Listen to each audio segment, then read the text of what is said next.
So appreciate the opportunity to spend some time with you. I thought I would get started with a little bit of information to let you know kind of how the children are doing in the state of New Hampshire. And let's see if I'm getting my clicker correct. Oh, wait, hang on. There we go. Okay, so this is an assignment that really demonstrates thoughtfulness by students as they reflect on the questions that we give them. Okay, why don't you hit me? Okay, so where was the Declaration of Independence signed? Yes, so this just shows attention to detail by our students. Go for it. Able to make connections. And also next, able to follow instructions. I mean, these kids read the question and they got it correct, didn't they? Okay, and then they not only have knowledge, but they're able to apply knowledge, reading the questions and understanding the broader context of that knowledge that they are being taught. So we like to see that, poor Bob. And then what's really important for our students in education is to be able to apply information personally. And so here, would you rather be stuck on an island all alone or with someone you dislike? Why? I would rather be on an island with someone I hate, so I have something to eat. Now, this student will be referred to counseling. You don't have to worry about that. We should be all set. So I want to start out, I'm going to go through kind of three sections. I want to talk about how it's going. I'm going to talk about how did we get here, and then I want to talk about where do we go from here. So let's start out with how is it going, and you can move me ahead to my next slide. So this slide that's in front of you are the results from the NAEP assessment. For people who are unfamiliar with that, that is referred to as the nation's report card. And so it is an assessment that is given, this particular assessment is given to fourth graders and eighth graders across the country. These are national results. And you can see from 1992 to 2004 in reading, students have gone from a score of 217 to 215. Incredible progress that we are making in education. It was interesting, under the previous administration, they had put out a brochure about, promoting education, and it was all glossy and fancy and had all kinds of great words. And one of the first two sentences in this brochure said, I'm going to get the quote right, "We know what works in education." And I'm like, are you gaslighting me? Because this doesn't seem like you know what's going on. Because if you knew, you wouldn't keep doing these same kinds of things. And so this is the reading assessment in terms of, how students are doing reading. Just to be clear, these scale scores of 217 or 215 results in about 30% of the children across the country being proficient in reading. Let that sink in for a moment. And then we also have similar results in math. Math fared a little bit better. You see some of it. You can go to the next slide. So math fared a little bit better. You saw a little bit of growth, but still well under proficiency objectives. And again, this is a look back, 30 years or 25 years, across the country. And so when you're at a school board meeting or someplace and somebody's giving you, we got this. If we just do this thing, it'll work. Just question that. Be skeptical. But the thing is about this, and we can go to the next slide, what's not obvious in those results, because those are average results, and averages are always difficult, but essentially what's happening in the system is, and I know we've all heard the phrase that public education is the great equalizer across the country, right? That's what education is supposed to be. In fact, it has become the great divider, because what we find is that our top performing students are holding their own or doing okay. Our bottom cohort students are falling apart. So that system that is supposed to raise all boats has in fact become the great divider across the country. Can you hit me my next slide? There was a study that came out by Brookings in January of this year, and what it demonstrates is that students' engagement is waning. There's actually two things on here. You can see students start out in school fairly enthusiastic, up in the 70% engagement, but then you can see it quickly drops off, and by 9th grade and 10th grade, they're at their lows. It comes up just a little bit in 12th grade, probably because they know next year they don't have to go back there, and they're thinking okay, only one more year, and I'm out of here. And you can see there's clearly a difference between what the parents perceive their students think about school and what the students themselves think about school. And so really, the students are not engaged in their education. And so here's kind of a hypothetical question, because one of the policy discussions that's taking place across the country is relative to cell phones in schools. And I just pose a rhetorical question for you to ponder. Are they not engaged because they are on their phones, or are they on their phones because they are not engaged? Right? So just be cognizant of causation and correlation. So on the next slide, we have some information about the demographics in the state of New Hampshire, but I don't know if Maine is still here, but these are consistent demographics across New England and, quite frankly, across the country, except for a few exceptions along some of our border states. But you can see that we have lost tens of thousands of students over the last few decades. And when I say lost, I don't mean that I forgot where I put them. What I mean is that younger generation are delaying getting married, they're delaying having kids, and as a result, we have fewer students in the state of New Hampshire and really across the country and across the New England area and across New Hampshire. But one thing you can see is that there are some signs of growth in terms of where families are enrolling. Those would be our robust and growing charter school environment, represented by this orange line, as well as our education freedom accounts, represented by the blue line. And it is to be expected as these programs start up, they're going to take time to ramp and they will continue to move along. But these demographics are real, right? There's a lot of times people want to just say, like, I know. I go to some communities and I talk to school boards and they're like, we're going to build a brand new elementary school and then everybody will come here. And I caution folks, there's nobody to come, right? It doesn't matter, like what you do. So you have to plan for, what the reality is that you have on the ground. On the next slide. And so the effect of this declining enrollment, is really, we see an increase in the decline of students and an increase in the cost per pupil, which is very prescient to everybody and present to everybody in this room. And it really, when you have some of these conversations about costs, and I'm kind of just like skipping across the top here because I know we're trying to move this thing along, is you have to, if you're trying to do the exact same thing, like if you go into your budget cycle and you say like, okay, we're going to do everything we did last year, exactly the same, but we're going to do it for less money, right? No, you got to do something different, right? You have to be willing to change that status quo, or you can't expect that somehow magically you're going to be able to do it for less. And then if you go to the next slide, what you'll see is, the school system that many of us went to is fundamentally different.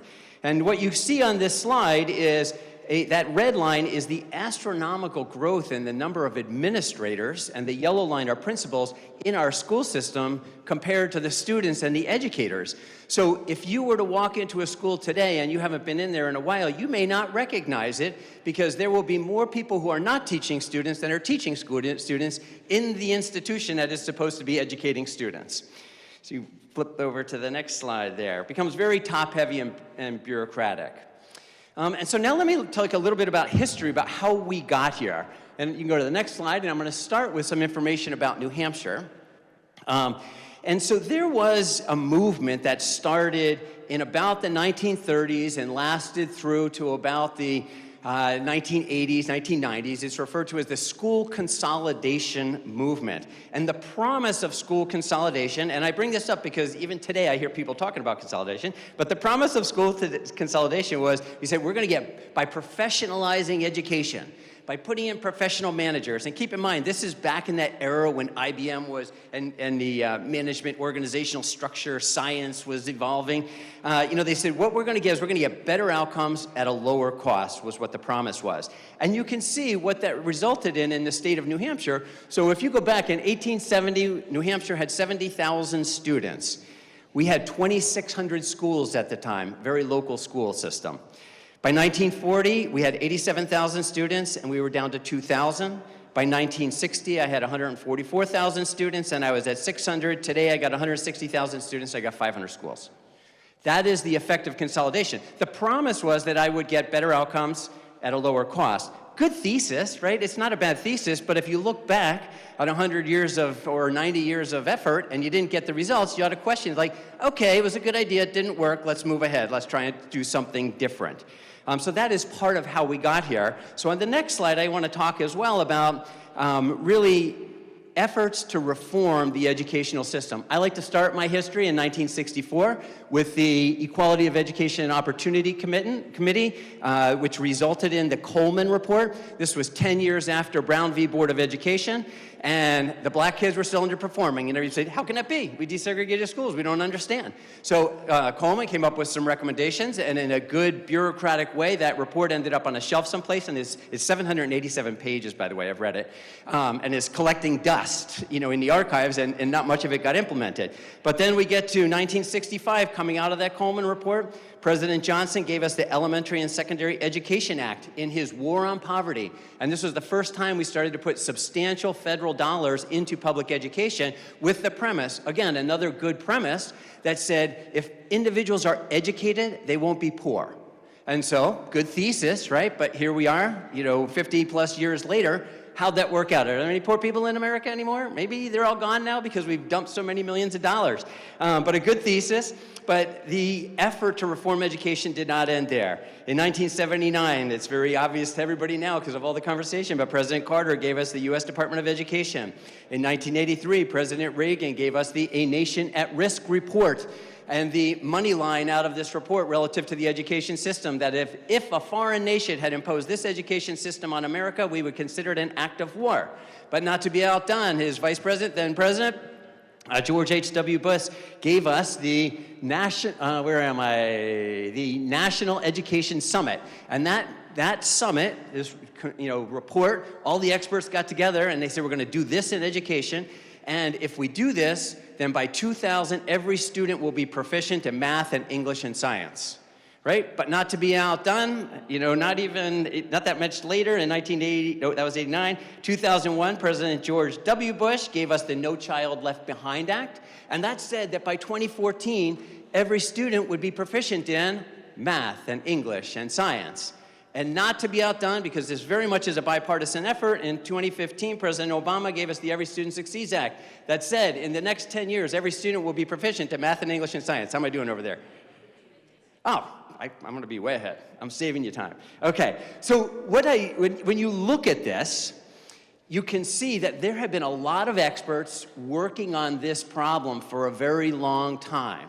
And so truthfully, when I came into this role, I was like, man, I'm not that smart. There's a lot of smart people who have been working on this thing for decades trying to figure this out.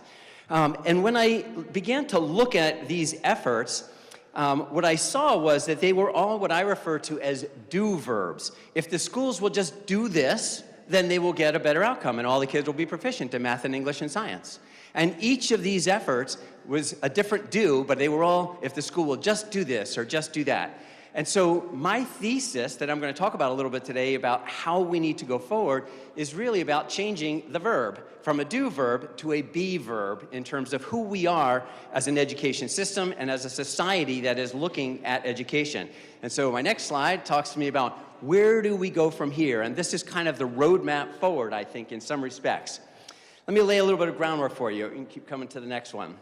So when you're trying to change a system, the things that you believe about the system are going to be the guardrails or the fencing that frames in any ideas that you come up with, right? And so those are your premises that you believe about it because, like, in other words, like, I believe in gravity, so I know that if I threw myself off the stage, I would fall down and hurt myself, right? So I'm not going to do that because I believe gravity is going to work. But it applies to all different kinds of things. And so in education, we have typically had these sets of assumptions.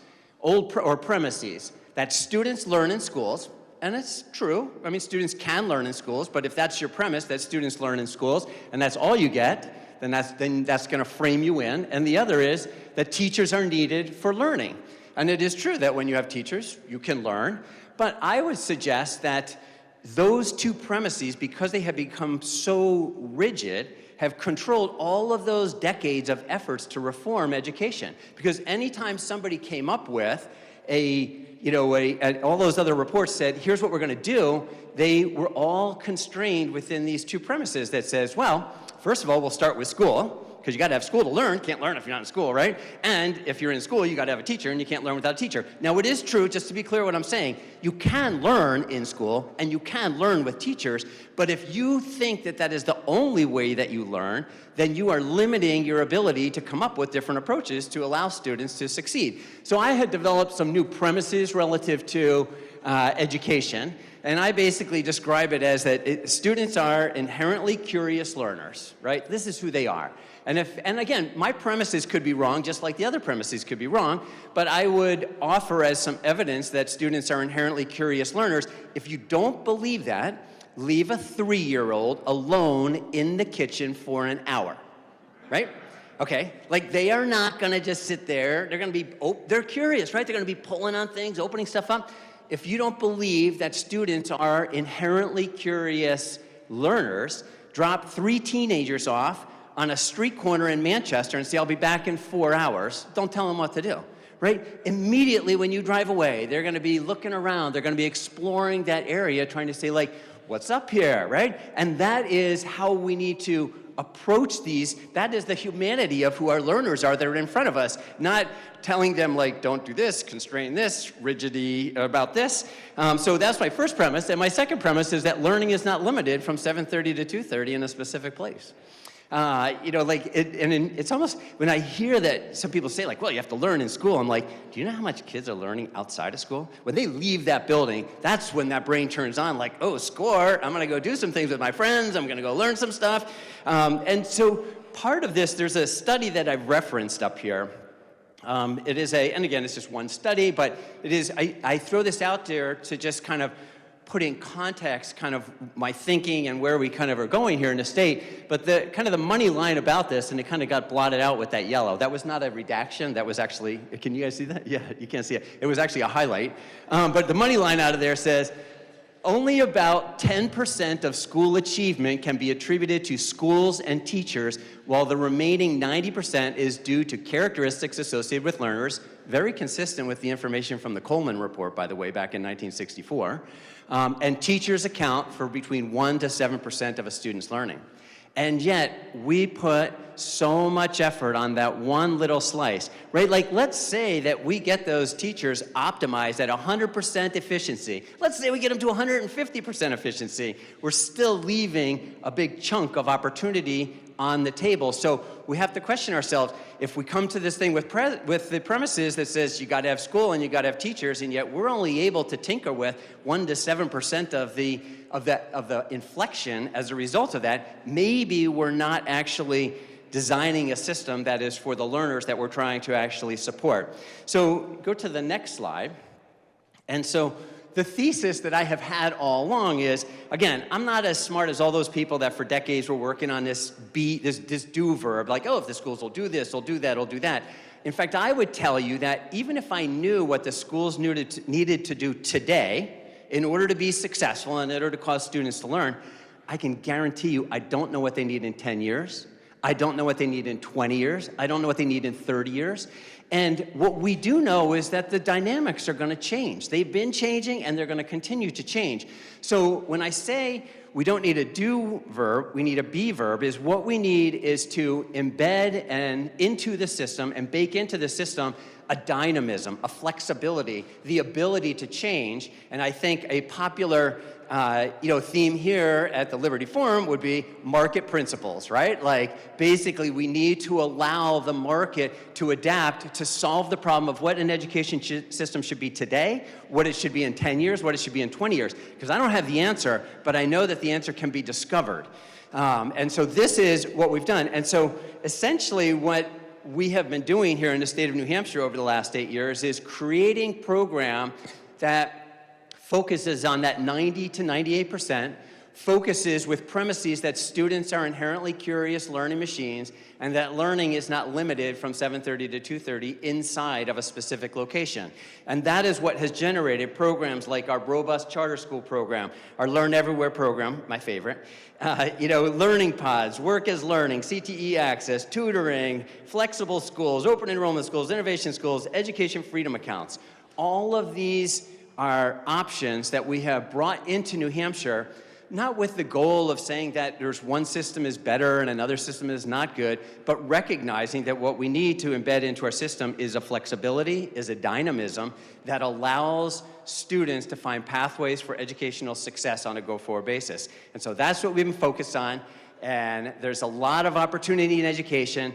I love children. I love to see children succeed, and succeed means that they can become their best selves. And so I thank you for letting me join you today, and I'm on time. Sarah, no? Yeah.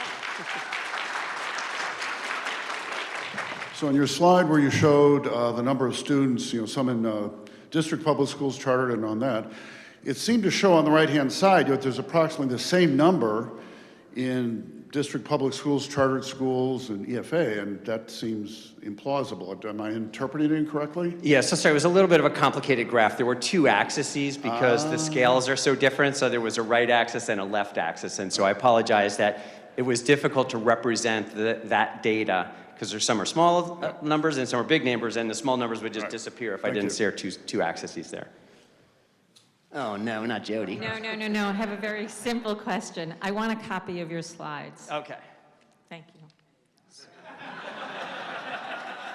I only It brought has one. his notes on it, too. Thank you. All right, anybody else? One last chance. All right, go ahead. That'll be our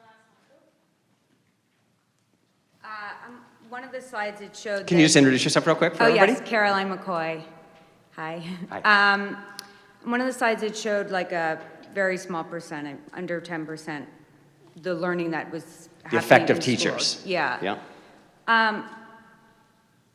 There are all these achievement gaps. I'm talking nationally, and you said the characteristics of the student.